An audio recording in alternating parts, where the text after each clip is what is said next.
Me, Matt here. You know what time it is. Me, Matt's right through the night. Daniel's got the size. Wheels of fury on the ground. Engine roaring in the sound. Feel the power, let it rise. With the battle in our eyes. Wheels of fury rolling strong. Together we will carry on.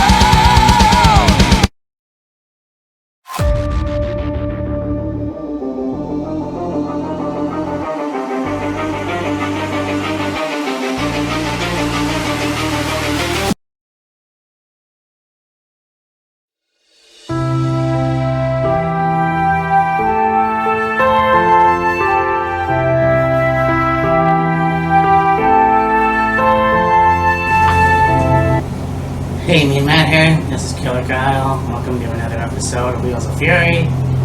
And the first installment of the Back at Fury series, 1989. Second, bud. We did Wrestle War 89. Oh, Foul! okay. I don't know how I put it. Anyway, it doesn't matter. Yes, WWF. First time in London, England, or England in general for a pay-per-view. And this, yeah. But this was an interesting show. Actually, really good. This, in my opinion, and the video we were watching, they even said it themselves. This was like a glorified house show. Because, like, for a pay-per-view, Yeah. it's like, it wasn't pay-per-view quality, if you will. Like, the show wasn't bad, but, like, for a pay-per-view, like, okay, back in 89, they didn't have very many pay-per-views. Now, this is after they had WrestleMania 5. Yes. So this is a while after they had the second Royal Rumble. But yeah, for like a pay-per-view, I mean, yeah. Like when you only have a certain number of pay-per-views during the 80s, Yeah. the later part of the 80s, even meant the late 80s, to call this a pay-per-view is like, okay, sure, but it didn't have that pay-per-view feel to it. Well, when you look at the stage, when you look at the entranceway, yes, it didn't have any spectacular fireworks or anything like that. Let's glamorify it. Now, I mean, because it was the London Arena,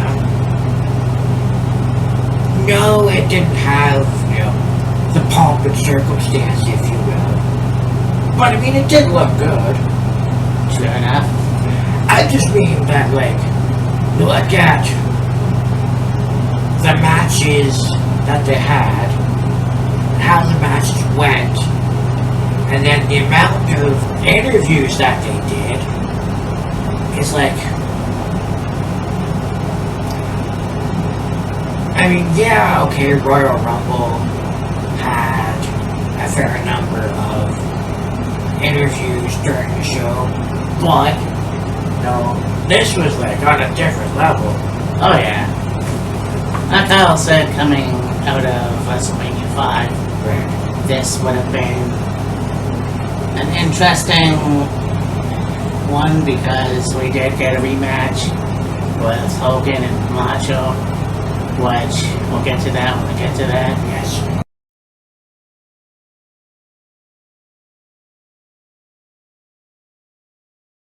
Figured before we start, let's get into a little libation. And so, I went to the liquor store the other day, the local CBO. I picked up a few beers, but I got this one, Bob Cajun Brewing Company which is famous here in Peterborough, Ontario. I have a bunch, but I got Southern Lights Hazy IPA. Right. So I hope this is good. Yeah. So let's see what we got here. Because hazy doesn't sound promising. I mean, we've had some Oops, sorry. hazy beers that were actually not bad. True enough. I mean, when we had that, the ice cold beer, that was like a hazy That beer. was, yeah. It was alright.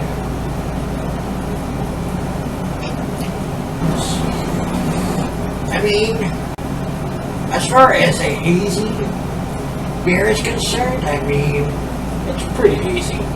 It's not a clear one, that's for sure. Yeah. I mean, yeah, like Kyle said, we've had a lot of hazy beers. And this should be okay. Your head seems to have settled quite a bit Yeah, quicker than mine did. but, She, oh, it smells like, yeah. it smells like, Not promising. I was gonna say, it smells like pineapple. Oh, To me, it smells like pineapple. yeah. Well, anyways, See how she tastes. here's to the second installment of Look Back at 1989. Yes, sir. I want to dedicate this episode to Rebel. Yes. We have a WD Rebel Heart. Rebel Hearts. With charity. I think it's Rebel Hearts, yeah. And I just saw an interview with Reba. And it's the most heartbreaking thing I've ever seen. And it goes to show you how quickly ALS hits. And I know she has cancer as well. Right. And anyways, this is for you. Yeah. For anybody else that's suffering, I feel, I don't know what to say. I feel for you. Yeah. Shots go out to your families and you and everybody else. Yeah. So, just throw it in. Australia.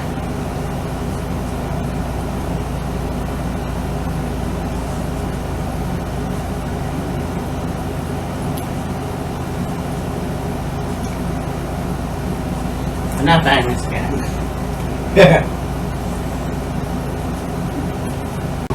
I mean, you know, like I said, on the nose, I get. To me, it smells like pineapple. The taste, though, it tastes like a really hoppy kind of malt beer. Mm-hmm.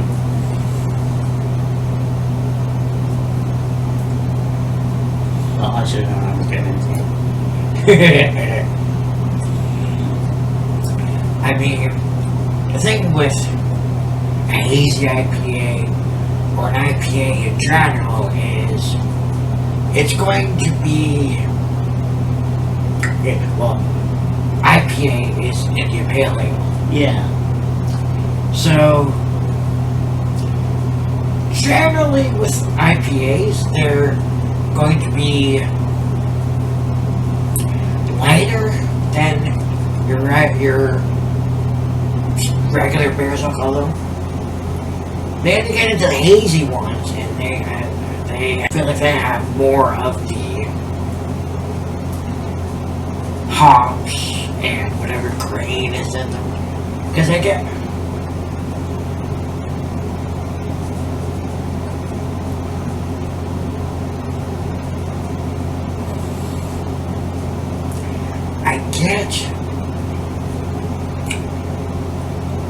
I feel like it's barley Okay. on the taste.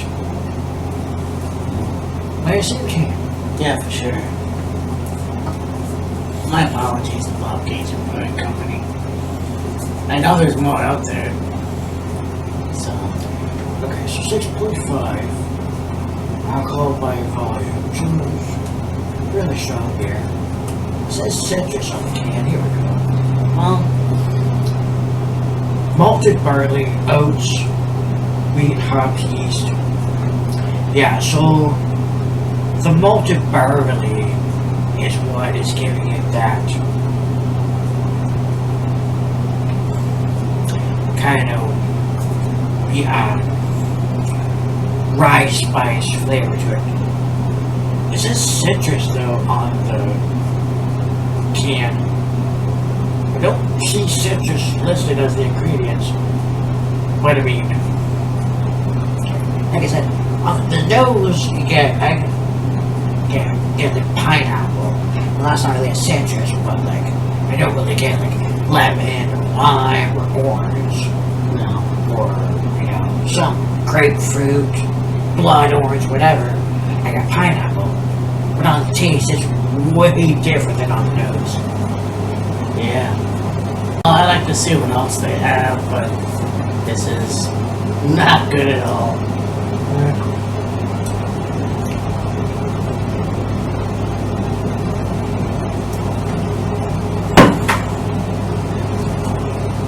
Let's get to it.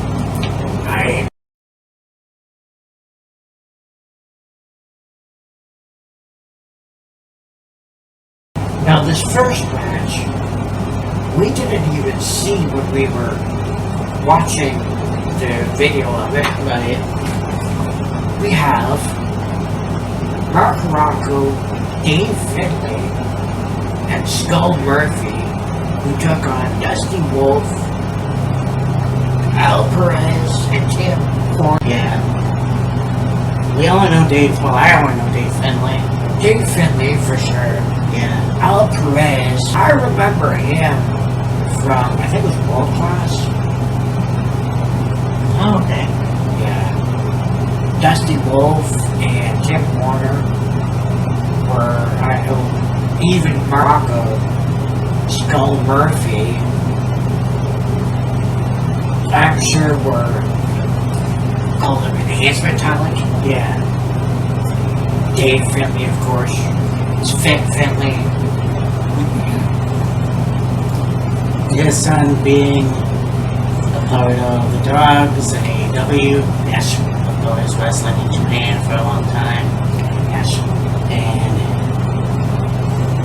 I mean, Dave already was an established wrestler in the UK, also wrestling in WCW, most notably against Steven Regal. Yes. And so that was pretty cool. Ireland versus England. Yes. And of course, going into WWE as the guy who loves to fight, introduction of Hornswoggle, and becoming a United States champion, which unfortunately was his only title. Yeah. So, but yeah, that team won. Yeah, Marco, Dave, and Skull won. Yeah. We have Coco Beware taking on Boris Zhukov. Yes. And of course, Nikolai Volkov had to sing the Russian national anthem. And then out comes Coco Beware with Frankie. Yeah. I forgot that Coco was one hell of an athlete. Oh, yeah. I mean, I should have known because him and Owen, like, they just fucking cut it off right there. Yeah, athleticism. Yes, sir. Yeah. Owen and Coco. That's high energy. High voltage. I know high energy. But they were a really good tag team. I mean, Coco wrestled everywhere. Mid-South, and there was a story where Coco beat the shit out of him. I can't remember who it was. Yeah. Coco had, it was a match with Coco and somebody, and I think they punched Coco. Now, I don't know if it was like a potato or it wasn't supposed to happen or whatever the fuck happened, but Coco just beat the shit out of him. hit him with the brain buster and beat him. I mean, the Mid-South Wrestling, they had him taking on, I want to say, Last Man or Superstar 1 or something. Something like that. And just beat the dog piss out of him. And I'm like, don't fuck with Coco. Well, I was going to recount the story that they told where they had this guy come in, Dave Bucky, whatever the fuck his name was. He was a hockey player and he's responsible for, certain a couple things in WWF at the time. And him and Cody Rowe drinking and they got into a disagreement with each other. And Coco trying to be the level-headed one, like, hey guys, calm down, chill out, relax, whatever.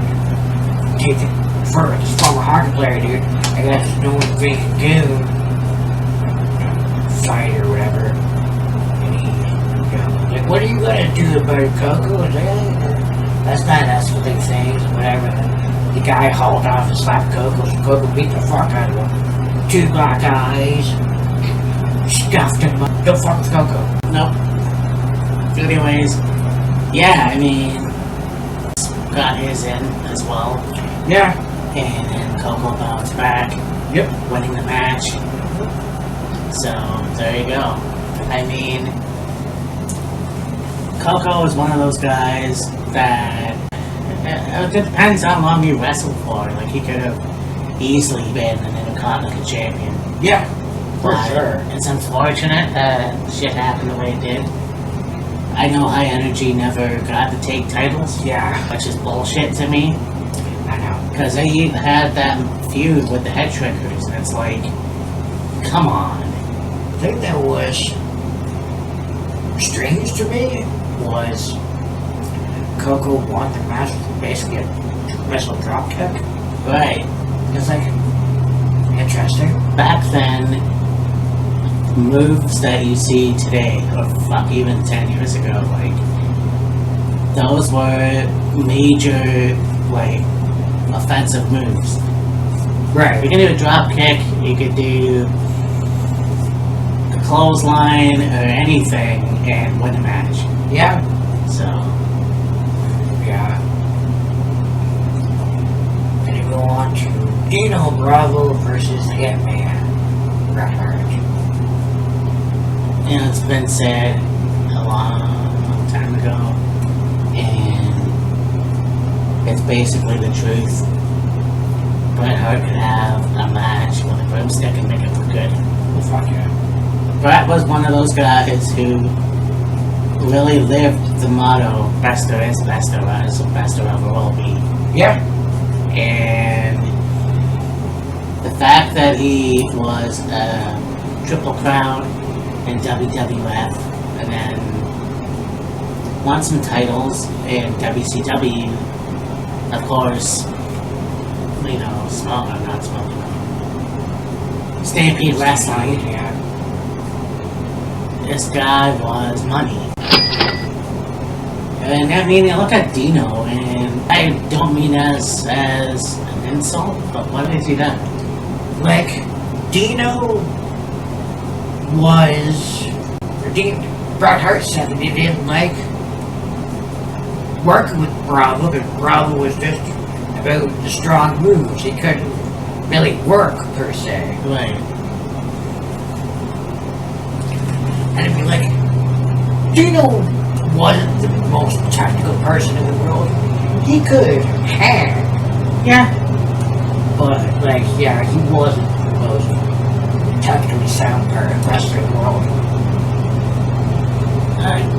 I will say that he definitely wouldn't have been a good champion, in my opinion. And this was the match too, where he knocked Bret chest first onto the barricade and Bret broke his sternum and finished the match. Right. I mean, he lost, but still. And Jimmy Hart was earning his money because this wasn't the first time we were going to see him. No. And also, I mean, he's the manager that managed a lot of Canadian guys. Yes. Dino Bravo, Earthquake, Yes. the Quebecers, Jacques Rougeau, very good at that as well. The Fabulous Rougeaus. Yes. As far as I know, that would be it for that. But a Hart Foundation, well, I mean, Bret Hart. Yeah. But it's funny to see Jimmy coming out with the fleur-de-lis outfit on. Yeah. I wonder if he ever did an interview in French. No, probably not, but Yeah, like, Jimmy wore this blazer at the time when he came out with Bravo, and also he wore the same outfit when he came out a little bit later. right, yes. And so, unfortunately, or for whatever, I mean, Dino didn't really do too much after this. Yeah. He did team with Earthquake for a bit, Yeah. and then Brett, obviously, 2 years later, would go on to SummerSlam and win his first Intercontinental title, Yes. beating Mr. Perfect, who also wrestled with a bad back, which I don't know how these people did it, but well, I probably do, but Yeah. wow. And I mean, despite what people say about Brett's attitude, he definitely proved that he was the best. I mean, Brett's attitude nowadays, we understand why he's like that, but back then, I don't think he had a bad, disrespectful bone in his body, you could say. No. Oh no. And again, I obviously was a fan as a little boy because of the look of the action, just everything about him. Yeah. But then we go on to this match. We've got not just Hacksaw Jim Duggan, but King Duggan, Yes. who took on the Honky Tonk Man. Speaking of Jimmy Hart. Exactly. And I know we covered the King of the Ring, 89, I believe. I think we did. So, and then of course, Honky Tonk was the first longest running Intercontinental Champion. And the year before that, in SummerSlam, Ultimate Warrior came up with his ass in a few minutes. Yeah. And so, this match was cool. It was actually surprising to me that, and Harley Race did this too when he was King Harley Race, coming down to what would be Jerry Lawler's theme in WWF. Yeah. So, I mean, It was a pretty good match. I'm gonna say this the same as Dino, although I think Wayne, I don't give him enough credit. He was a good wrestler, Right. but I mean, he had Jimmy in his corner, but still, Yeah. and the guitar. But yeah, I mean, it was Jim Duggan that basically took over the match. Yeah. And went in with the tackle. Right. And of course, Jim Duggan, we talk about another wrestler who never won a title in WWF. Exactly. Which is kind of unfortunate. Then we go on to the Rockers versus, as we mentioned before, the Fabulous Rougeaus. This is the third time Jimmy Hart came out to the ring. Shit, that kind of bad break. I remember when I first started watching wrestling, yeah, we had Jacques Rougeau was the bounty, but Raymond was a commentator at this point. Yeah. So when I first saw them in the ring together, I was like, oh, he's a wrestler. Yeah. But Yeah, that was just another gimmick that was kind of silly. I mean, two guys from Quebec who betrayed guys from Memphis, Tennessee, Yeah. while still having Quebec accents, I guess. Yeah. This was a pretty good match, too. Right. Third of the match is like, okay, let's see if we can, like, the crowd was clearly pro-rockers and anti-Rougeos. We're like, okay, let's have some fun and like do some athletic shit. You know, oh, the crowd will cheer for us, boo the Rougeos, and you know, they went back and forth with that for fucking at least 20 minutes. Yeah. And then by the time they finally got underway with the physicality, it was good. Yeah. It was a decent match. Yeah, decent's probably right. I don't know, I just feel like they were wasting time in the beginning. I don't know. And it's unfortunately the Rockers didn't get their fair due. I mean, the match they had with Hurt Foundation, Yeah. they could have actually had the tag team titles Oh yeah. if the match didn't go to shit. Well, I mean, okay, the fucking rope break. Right.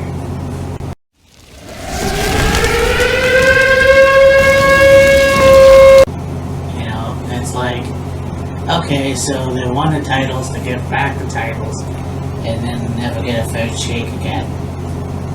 And yes, I think Marty and Al Snow got the tag team titles years later. Definitely Shawn Michaels had his fair share of the tag titles. Yeah.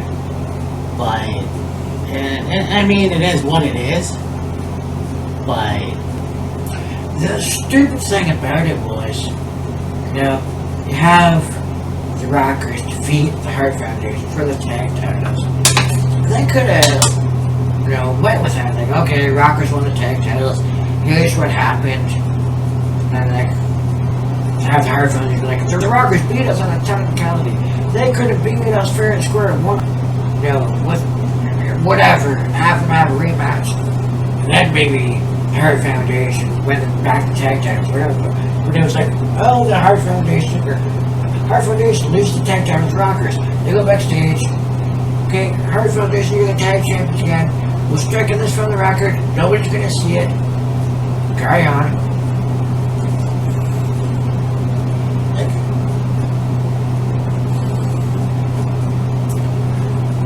Fuck.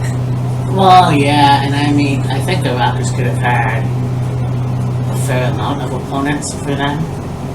Oh, fuck yeah. I mean, you could have lost them in a rematch to the Hart Foundation. Yeah. Or Demolition had a match with them, or Power of Glory. Like, there is a fuck ton. Yeah. And look, I was never the biggest fan of Shawn Michaels, but there's no way in hell that you couldn't let this happen. Right. And I know, I get it. They were party guys. And they got into a lot of trouble.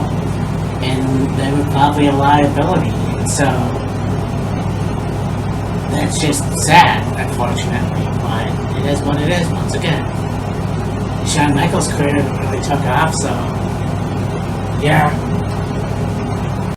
So now we go on to, we've got the Brooklyn Brawler, who defeated Paul Roman. Speaking of Power Boy. Yes. And I've never really seen Steve Lombardi that thick before. Yeah, really. But again, I think this was just a filler match to get ready for the main event. I don't know. I mean, Brooklyn Brawler was basically a jobber. Yeah. Paul Roma, Power of Glory, actually did very well in WCW Yes.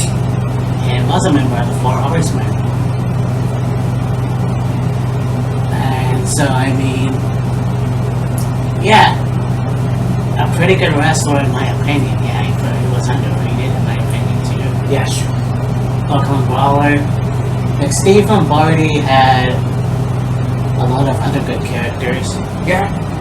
Maybe not that many, but I mean, aside from Brooklyn Ball and Knuckleball Schwartz, I don't remember him doing anything else. Was he Kim Chi or was that? No, I think it was somebody else.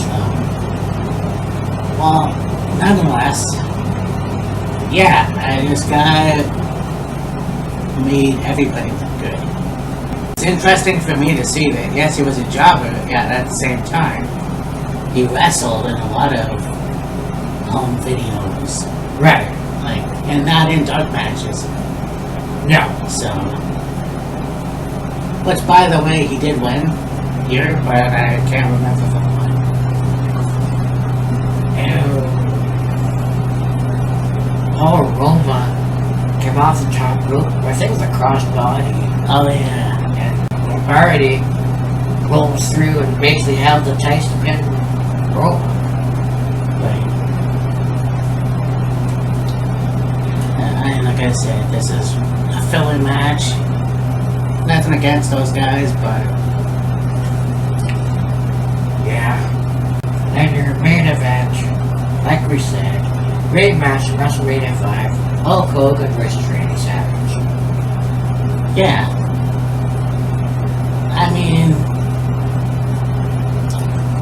it's your typical Hogan Macho Man match. Yeah. The one thing I will say about Macho Man was that Randy always critiqued the match. Yeah. There was always a beginning, a middle, and the end. And look, I understand that they did that a lot, but with Randy, it was always particular, and you had to follow the script. Which, in my opinion, it's kind of hard to memorize a few pages. Yeah, like, I'm sure before the match, let's say Bravo and Hitman would get together and do it. Okay, we're gonna do this, and this, and this, and this, go home. And then at the ring, they would call it. But Randy would actually write the match verbatim, move for move. They were talking about how WrestleMania 3, when he faced Steamboat, he literally wrote out every single move of that match.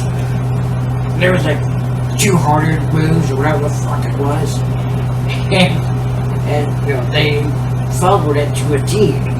Oh yeah. And again, I'm surprised they did that, because I know I don't have that big of an attention span. I couldn't. I distinctly remember, and I mentioned this before, with Chris Jericho talking about his match with Shawn Michaels, WrestleMania 19. Right. Goes into a sporting goods store and it just comes to him. So he borrowed a piece of paper, wrote out the first part of the match, and then he talked to Michaels about it. Michaels was like, "Oh shit, I just wrote the finish." So they put the two pages together, and then they called it a day, and then obviously they had the match. So Right. it's kind of funny how that works. Yeah. But I mean, the interviews were also intense. You have Elizabeth, who was, "Oh yeah, after the match, I'm gonna slap Macho Man right in the face." And I was like, okay, that'll be interesting. Right. She definitely showed more fire in this show. Yeah. And then, of course, the interview with Macho Man and Sherry, and the amount of blow they did before. But anyways, this was intense as well, so it was a pretty good match. Like I said, it was Hogan and Macho Man doing what they usually do. I mean, they put on good matches, don't get me wrong, but it was pretty good. It wasn't bad. It was a good match. It wasn't bad at all. I'll say that. Right. But yeah, Hulk Hogan won. I mean, there was a point where Sherry tried to get involved, and at one point she was on the outside looking at the crowd. Hogan grabbed her hair. He didn't pull her up or anything. But yeah, Hulk Hogan won the match, retaining the title. Actually, this wasn't for the title, which is interesting. Right. this was a good show, and for the first UK, well, I want to say pay-per-view. I don't know if this was an actual pay-per-view. This was definitely Cubs Coliseum. So, I mean, so this has been another episode of Look Back at Your series, and not a bad show. Yeah. So, by the time we come back at it, we'll be... Well, the only wrestling show, well, there's two. They're of course on the same fucking night. Of course, I already mentioned about Forbidden Door, Alright, the yes. 28th, but also the same, I don't know, the same day is gonna be NXT Great American Bash Oh, on that Sunday as well. well, that's gonna be a busy time. Yeah, for sure. But yeah, it never stops, it won't stop. Exactly. Anyways, I mean Matt, Killer Kyle, Yeah. never think to bring this up, but we are your Bill's Fury heavyweight champion and co-owners. So yeah, in springtime, we will talk to you next time. Deuces. Later.